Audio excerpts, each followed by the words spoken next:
a las tribus dispersas de la casa de Israel, a las ovejas perdidas de la casa de Efraín, hasta los cuatro vientos, por donde quiera que se encuentren. Gracia y paz para con vosotros. Shalom Aleichem. Mi nombre es Daniel Ta. Soy embajador y miembro de la casa de Israel entre las naciones por voluntad de Yahweh. Gracias por estar en sintonía en este canal, hijos de Efraín. Vamos a tener buenas nuevas para vosotros este día de hoy. Shalom, no se despegue. Paz.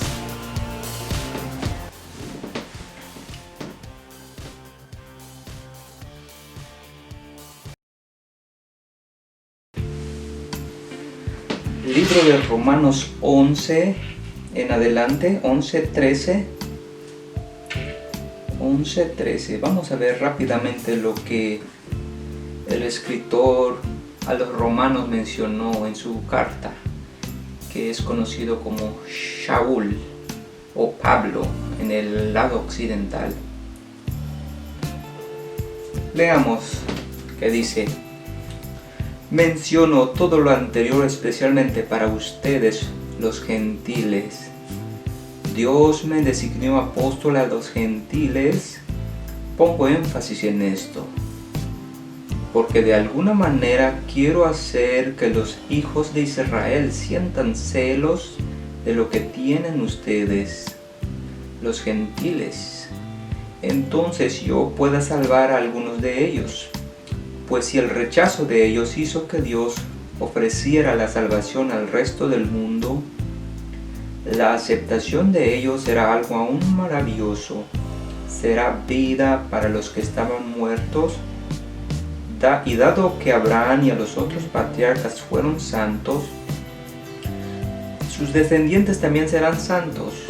Del mismo modo que toda la masa de pan es santa, porque la porción que se da como ofrenda es santa. Pues si las raíces del árbol son santas, las primicias también lo serán. Versículo 17.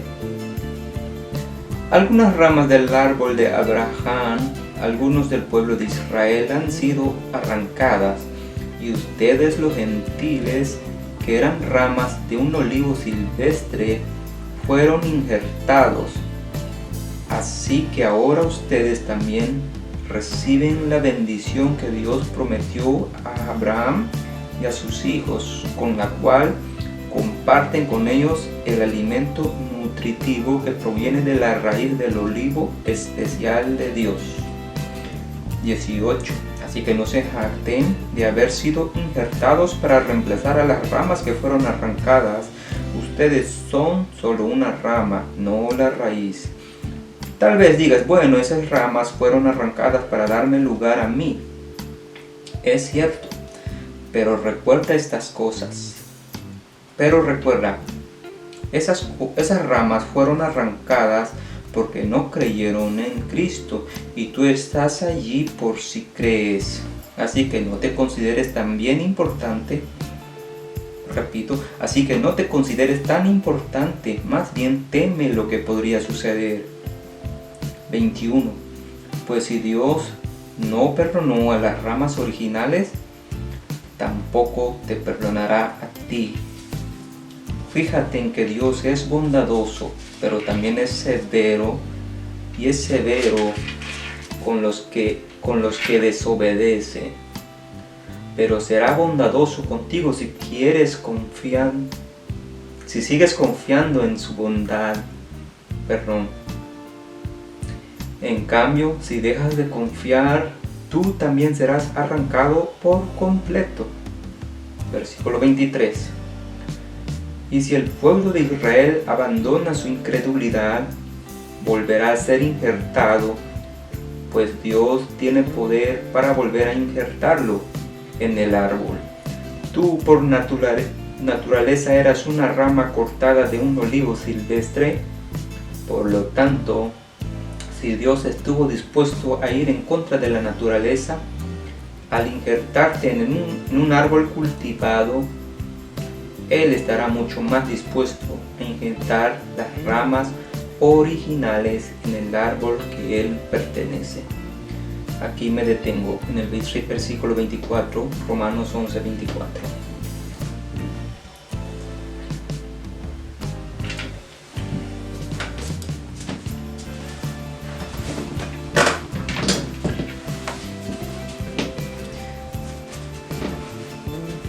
Y bien, ¿por qué leí todo esto, lo de Romanos 11, respecto a lo que mencionó Shaul comparando simbólicamente a Israel como una planta de olivo original, por cierto? Porque en las enseñanzas previo, la grabación previa del número 3 de este video Judíos y Gentiles, estaba yo a punto de explicarles lo que es la diferencia entre los dos tipos de gentiles, cuando de repente cambié drásticamente para dar una explicación respecto a lo que era el mensaje para ellos, lo que era el Teshuvah. Usted lo puede mirar de regreso cuando vaya en el video previo. Y por tanto aquí tengo que explicar, tengo que enfocarme al respecto de estos gentiles, a como yo le llamo, los gentiles originales. Y vamos a desglosar un poco de lo que de las escrituras menciona al respecto. Yo también he mencionado, por cierto, que también había una manera, otra forma de que cómo las escrituras se referían a esos gentiles, ¿verdad? También lo leímos como fue lo que el profeta Ezequiel mencionó, que eran también las ovejas perdidas de la casa de Israel. A eso yo también le estuve comparando y llamando como gentiles originales.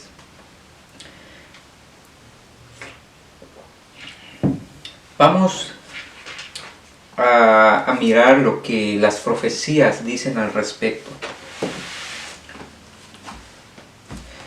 Hay que mencionar que gentiles, como lo leímos, no solamente se refiere a alguien que no es de la nación, no pertenece a la tribu, digamos a la sangre israelita, sino también se le está mencionando como idólatras, paganos, impíos, ¿verdad? Y eso es lo que también tenemos que tomar en cuenta, al respecto de lo que es un gentil. Pero también en el lado de lo que es mencionado más formalmente, diría yo que se le dice nada más como gentiles a un extranjero, ¿verdad? Veamos cómo fue en este caso estos gentiles originales que estamos mencionando, cómo fue que se convirtieron gentiles, así de esa forma, desdichamente. Para ello tenemos que ir en las escrituras que fueron profetizadas al respecto de ellos. Mira, varios profetas profetizaron al respecto de Israel, el reino dividido de la casa del norte, de la región del norte, cuando hemos entendido que cómo fue que se dividió Israel en dos naciones, de acuerdo a las escrituras, desde el reinado de Salomón, después del reinado de Salomón, se le fue dividido en dos regiones, y 10 de las tribus, de las 12 tribus, tomaron una región que es englobadamente como el reino del norte, las 10 tribus, y el reino del sur fueron que se quedaron entre las dos tribus, quien es Yahudá y Benjamín, y todo el resto de la tribu pertenece, como estoy mencionando, a la tribu del norte, las 10 tribus. A esas las escrituras las toma como ovejas perdidas. Y entonces leemos un poco lo que el profeta Isaías, uno de los profetas, como yo dije, de los tantos que profetizaron, que hablaron en este caso a la casa de Israel al arrepentimiento, a Teshuvah, pero nos damos cuenta que no hicieron caso. ¿Y qué fue lo que pasó? Pues llegaron profecías y palabras, digamos que de juicio, de sentencia para sobre de ellos, obviamente por la desobediencia que ellos tienen a regresar a lo que es el mensaje, ¿verdad?, del Creador que le da a sus siervos los profetas.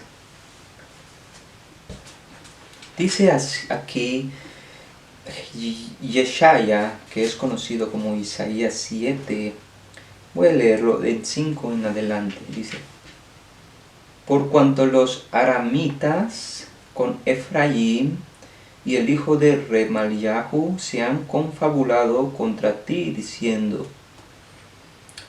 Está hablando aquí el profeta a la casa de Yahudá de que Efraín y los asirios, en este caso la traducción dice los sirios, que es de uno de los imperios, digamos que alrededor donde estuvo la casa de Efraín, se confabularon, se unieron para ir en contra de Yahudá. Y eso es lo que está explicando, para derrocar, o sea, para invadir a Yahudá. Eso es lo que está explicando aquí el profeta. Mira, dice la 6: marchemos contra Yahudá y lo invadiremos y lo conquistaremos y pondremos como rey en ella el hijo de Tabael. Así dijo Adonai Yahweh, versículo 7. No tendrán éxito, no sucederá. 8.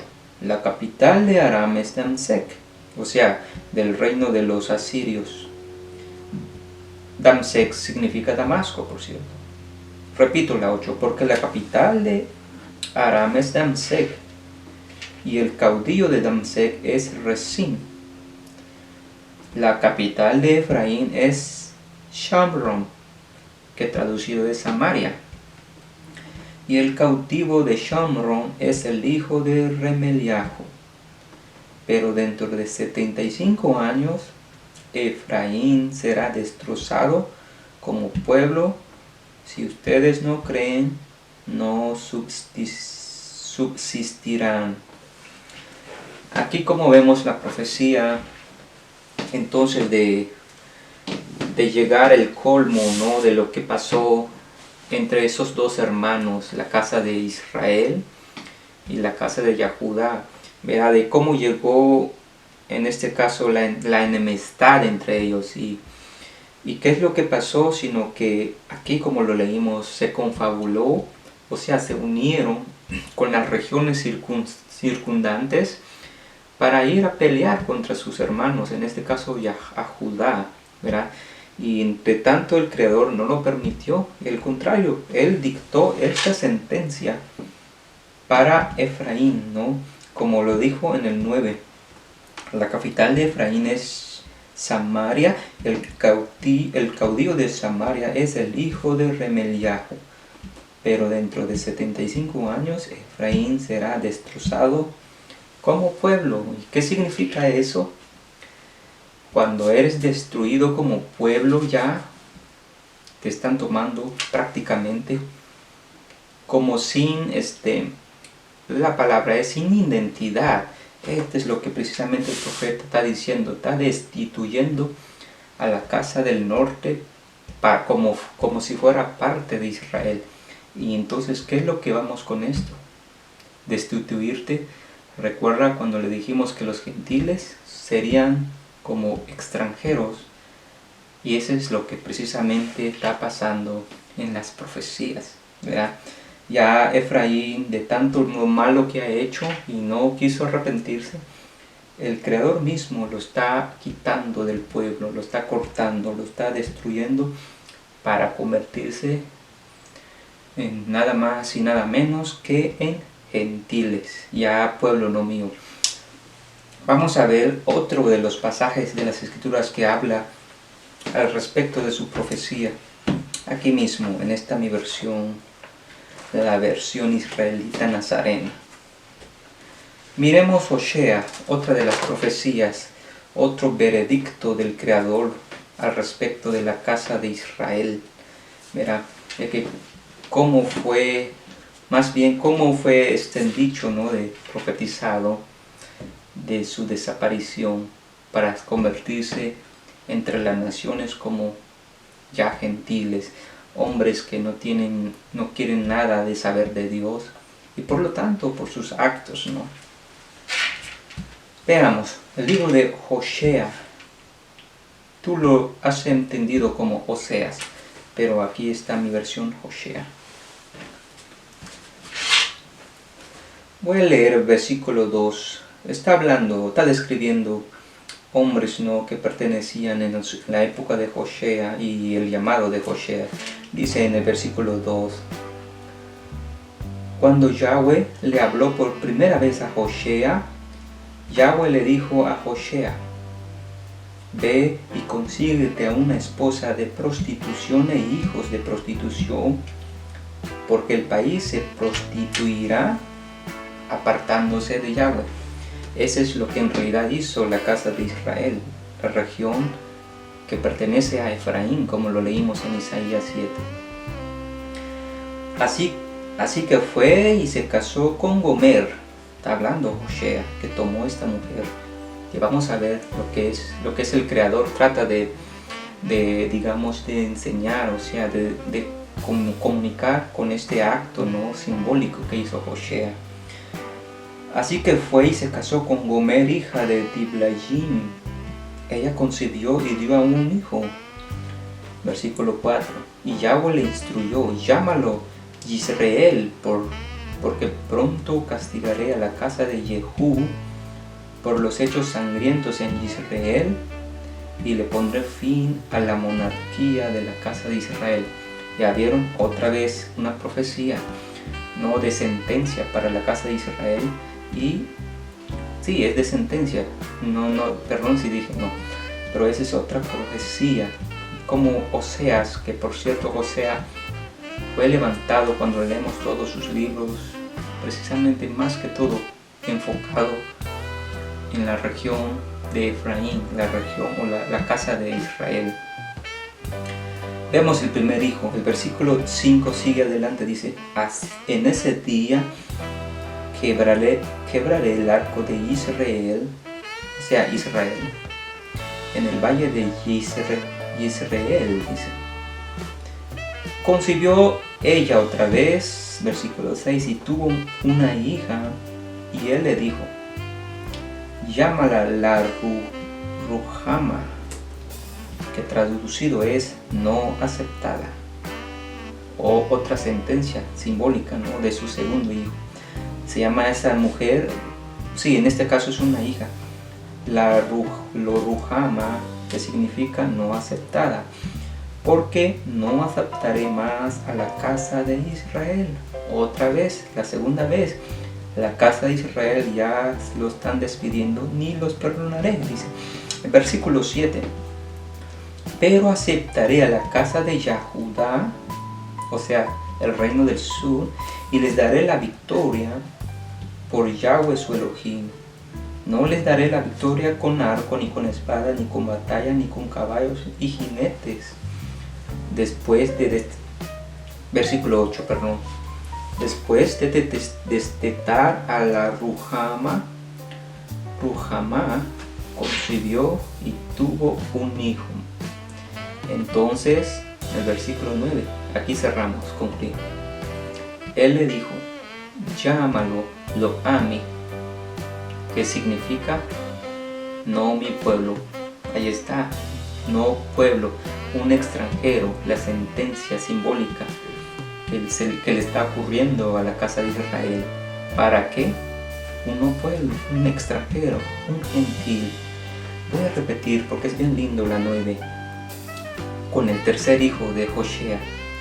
Entonces él dijo: llámalo Lo-Ami, no mi pueblo, que traducido es porque ustedes no son mi pueblo y yo no seré Elohim de ustedes. Así fue la sentencia Otra de la segunda que estamos leyendo, sentencia para Israel. El pueblo que fue pueblo se le está dictando la sentencia de ser excluidos como pueblo.